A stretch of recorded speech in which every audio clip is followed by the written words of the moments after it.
Ďakujem veľmi pekne. Dovolte mi dnes už druhýkrát vystúpiť a opäť k mimoriadne závažnej veci.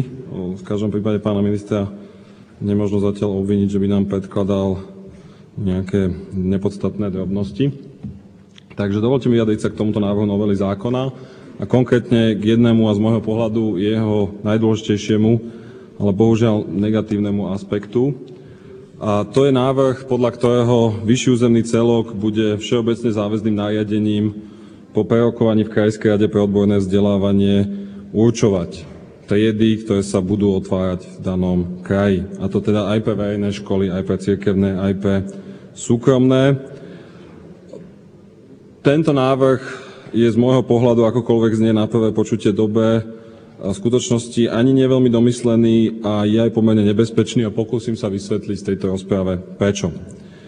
Prvé teda vysvetliť, že návrh je postavený na jednom nereálnom očakávaní, možno až dá sa povedať hlúpom, a na jednom nebezpečnom očakávaní, respektíve pilieri mocenskom. Pokiaľ ide o ten nereálne očakávania, ten návrh vychádza z predpokladu, že je možné a vhodné odhadnúť, kde bude trh práce o 5 až 10 rokov a na základe toho zmeniť sieť stredných škôl podľa odborov, teda prispôsobiť odbory trhu práce. To znie naozaj veľmi, veľmi dobre, ale nie je to v skutočnosti veľmi zmysluplné hneď z 3 dôvodov. Ten prvý dôvod je, že je úplne nereálne predvídať, kde bude trh práce o 5 až 10 rokov. To nehovorím ako nejakú teóriu. Keď som sa pripravoval na diskusiu o tomto zákone, naštudoval som si najlepšiu svetovú prax v tomto smere, o ktorú sa pokúša americký štatistický úrad, ktorý venuje milióny dolárov na to, aby produkoval takéto 10-ročné prognózy, kam pôjde trh práce v Spojených štátoch v najbližších 10 rokoch. Keďže je to americký štatistický úrad, robí aj evaluácie potom, ako realita sa porovnáva s ich predikciami spred 10 rokov. A pred rokom publikovali vlastne hodnotenie, teda, že ako to trafili pri tom svojom poslednom odhade, ktorý robili pred 10 rokmi. Zistili, že to netrafili takmer vôbec. Vo veľmi malom počte odborov boli schopní odhadnúť, kam sa trh práce v Amerike vyvinie a v mnohých odboroch sa líšili, teraz nehovorím o 2%, 5%, ani 10%, ale o desiatky percent. Len ako dva malé príklady. Na pozitívnej strane v ťažbe ropy pracuje dnes v Amerike takmer dvojnásobok ľudí, ako si mysleli pred 10 rokmi.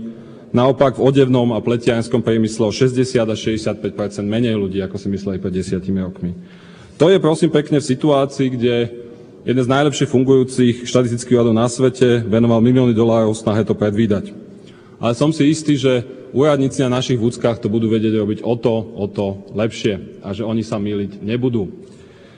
Druhý ale problém je v tom, že bez ohľadu na to je nerelevantné sa pozerať na 5 až 10 rokov dopredu z 2 dôvodov. Vzdelávací systém musí o dieťati premýšľať so 40-ročným horizontom, pretože keď ja vypustím 18-ročné dieťa alebo 19-ročné dieťa zo školy, tak potrebujem, aby malo zručnosti a schopnosti byť na trhu práce úspešné do 62, v budúcnosti ešte aj dlhšie. To znamená, to, že ho dneska zamestnám, je pomerne na nič, ak o 5 rokov o miesto príde. A tretia, a to s týmito dvoma súvisí, je, že je to nerelevantné aj preto, lebo dieťa s kvalitným vzdelaním sa vie uplatniť a prispôsobiť rôznym odborovým štruktúram a dieťa s nekvalitným vzdelaním aj malá zmena trhu práce odfúkne. Inými slovami, ľudia, ktorí sú dobre vzdelaní, majú dobré zručnosti, keď sa aj niečo zmení a musia aj zrobiť namiesto odboru X, odbor Y, sa tomu oveľa ľahšie prispôsobia. Ľudia, ktorí vedia robiť len nejakú veľmi úzkú vymedzenú činnosť a majú nekvalitné vzdelanie zo školy, stačí, aby sa maličko zmenil zamestnávateľ, zavrela sa fabrika, znížila sa zamestnanosť a aj keby sa mali posunúť len o pol odvetvia ďalej, už toho nemusia byť schopní. Z tohto dôvodu chcem povedať, a k tomu sa na záver vrátim, že kľúčom je budovať kvalitný školský systém. Nie systém, ktorý je schopný povedať, že o 10 rokov potrebujeme 284 tkáčov a 374 oceliarov. Pretože taký systém na svete neexistuje, aj keď pán minister ho tu chce vytvoriť. Ale to je, prečo je to nie je veľmi domyslené, ale prečo je to nebezpečné? Lebo koniec koncov ja osobne si úprimne myslím, že vláda má právo na nedomyslené kroky, pokiaľ niečo neohrozujú, má na to mandát a len preto, že sa to mne nepáči, ak by to ničomu neškodilo, by som pokojne povedal, že spravte si to podľa svojho, uvidíme, čo sa stane. Problém však tohto návrhu, že on je aj v skutočnosti veľmi nebezpečný. V čom spočíva tá nebezpečnosť? Máme pred sebou demografickú zmenu, sme v jej strede a tá demografická zmena zapríčiňuje, že počet detí, ktoré chodia na stredné školy, bude počas najbližších 8 rokov asi o 20% nižší oproti dlhodobému priemeru. To znamená, že buď budeme živiť 20% viac, väčšiu sieť, než potrebujeme, alebo sa tá sieť bude nejakým spôsobom optimalizovať. Ešte aj z minulosti sme zdedili v tej siete určité nadstavy, ktoré tiež by bolo vhodné riešiť, čo aj pán minister zdôrazňuje, myslím, že na tom sa zhodneme. To znamená, nehovoríme teda o nejakej teórii, hovoríme o tom, že sa budú zatvárať triedy a školy v tejto krajine, a to pomerne rozsiahlym spôsobom. Otázka je, ako sa budú zatvárať. Podľa tohto návrhu župy, kontrolované dnes v 7 prípadoch z 8 stranou Smer, o tom rozhodnú a ministerstvo kontrolované stranou Smer to potvrdí alebo nepotvrdí. Otázka je, podľa akých kritérií sa budú rozhodovať tieto župy a podľa akých kritérií to potom ministerstvo potvrdí alebo nepotvrdí. Toto rozhodovanie spočíva v dvoch krokoch.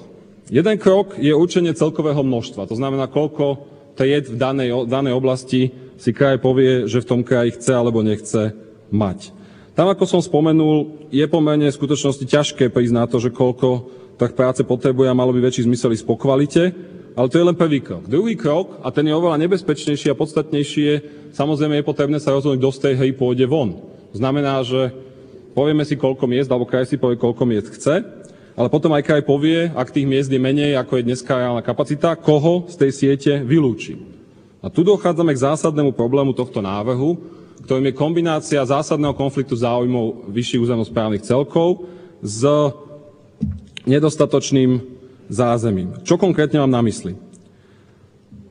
Vyššie územné celky zriaďujú drvivú väčšinu stredných škôl, potom ďalšia výraznejšia kapacita je cirkevné stredné školy a určitá kapacita najmenšia sú súkromné stredné školy.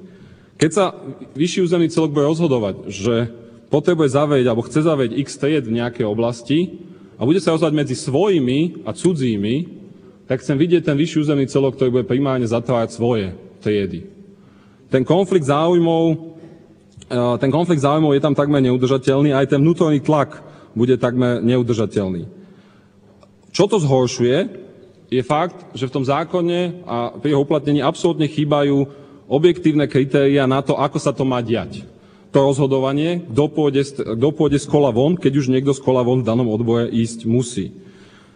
V tejto situácii, keď si povedzme VUC povie, že potrebuje menej stavbárov a chce zatvoriť triedy na stavebných odborných školách, bude mať stavebné učilište, alebo odbornú školu už dneska.